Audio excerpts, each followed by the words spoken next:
Povedali ste, že ja už som ukradol 3000 eur. Predložte týmto ľuďom dôkaz. Pán Juhász, môžem vás poprosiť, čo tam máte napísané? Viete, aby ste konkretizoval, čo som napísal? Ako je možné, že daňový poradca okradol občanov o 3000 eur, akú firmu na tunelovanie použil? Áno, Milan Juhász. Chcete si to prečítať, pán Keclik?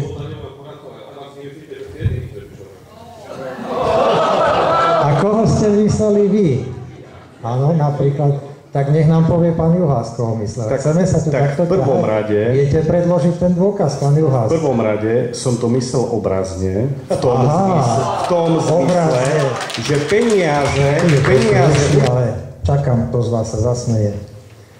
Trebišovský primátor sa ponáhľa na rokovanie o odpredaji tepelného hospodárstva. Jeho šofér ide rýchlo, zrazí prasa a tu v tom primátor sa zatvári čestne a svedomito a posiela vodiča nahradiť škodu.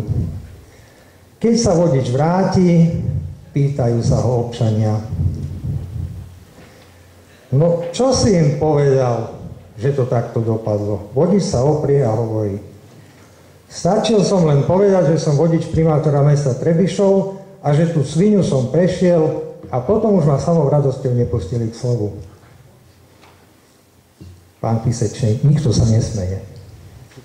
Prečo sa nezasmejete vy? Čo vy s tým máte? Čo vy s tým máte? Vôbec nič?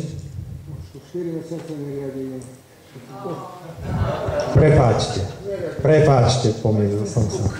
Nič. Ani obvinenia zo zlodejín a skradnutia, ktoré si denne kto si prečíta, ktoré si ľudia čítajú, toto sme riešili, toto sme vyriešili. Ďakujem vám, páni. Keď mi dokážete jediný cent, ktorý som týmto ľuďom ukradol, potom mi niečo hovorte. Napísali ste list, v ktorom ste dali najavo, aj ste to podpísali, že ma nepoznáte. Je to pravda, že ma nepoznáte? Vy ste napísali, že som pri výstavbe detského ihriska ukradol deťom tohto mesta 1500 eur. Povedali ste to vy? Predložte ich všetkým dôkaz. Čo si myslíte, že detské ihriska... Ja si nepamätám, čo som tam napísal. Nepamätáte si. Prepáčte, krátka pamäť. Ale ako... Prepáčte, milí Trebišovčania, za tento záver, ale považoval som ho za potrebný. Je mi ľúto. Ale vy ste mi teraz povedali niečo, o čom ja si nespomínam na to, ja tam napíšem 1000 vecí.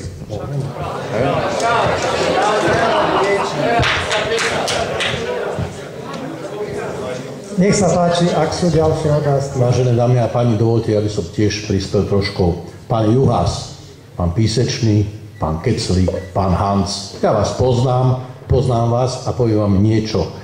Trebišovský umelecký klub, každý umelecký klub vo mne vyvoláva synonymum kultúrnosti, nejakej šľachetnosti a nejakého takého vyžarovania, z ktorého ľudia si zoberú to, že tam pôsobia ľudia, z ktorých si treba brať príklad. Bohužiaľ, pán Juhász, vaše prejavy absolútne nesedia s tým, kde vy sa zdržiavate a myslím, že tomu umeleckému klubu veľmi škodíte aj s vašimi priateľmi. Ste chceli vedieť niečo o deratizácii, tak ja vám poviem, ja podpisujem objednávky, väčšinu objednávok v meste. Čo sa týka deratizácie, ja viem, prečo vás zaujíma, ja vám poviem rovno. Preto, lebo podnikateľskou činnosťou, ktorou sa zaoberá váš priateľ pán Keclík, je tiež aj deratizácia. Aby nám bolo jasné, pán Keclík v roku 2010, možno aj tak vám poviem z toho dôvodu, aby ste ho možno závideli, keď si myslíte, že tie peniaze vy potrebujete viacej ako on, tak od mesta zinkasoval za deratizácie 11 400 eur za rok 2010. Premietnete si, to je priemerne tržba na mesiac okolo 1000 eur, celkom slušný príjem, len od mesta Trebišov, ostatnom nehovorím. Nebudem vám vyčíslovať ďalej, koľko za ostatné roky sa minulo, máme to vo faktúrach, dá sa to dokázať. Čiže zaoberať sa s tým, či za 3700 eur sa v roku 2011 vykonala deratizácia, áno, to vás zaujíma, nerobil to pán Keclík. Vykonávala sa tá deratizácia a ten, kto ju vykonával, si za ňu aj zodpovedal.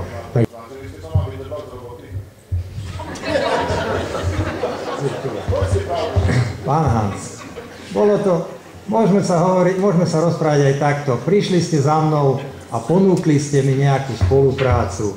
No ja som o tú spoluprácu nemal záujem, tak verím, že ste z toho nervózni. Ja to celkom chápem, ale to hovorím aj ďalej, že o tú spoluprácu nemám záujem. Je to, vážený, len a len o peniazoch. No, mesto vám nič neplatí, ste z toho nervózni, ale prečo do toho vťahujete mňa rečami o zlodeji? Čo ja by som z toho mal, keby vy ste nemali zamestnanie? Prečo by som to robil? Prečo by som to robil? Vieme ísť rad za radom, ako jednoducho žiadali ste, alebo očakávali ste možno nejaké peniaze, neboli, tak ako, prečo taká nehovoríme o mestských prostriedkoch, ktoré údajne vedenie tohto mesta malo ukradnúť.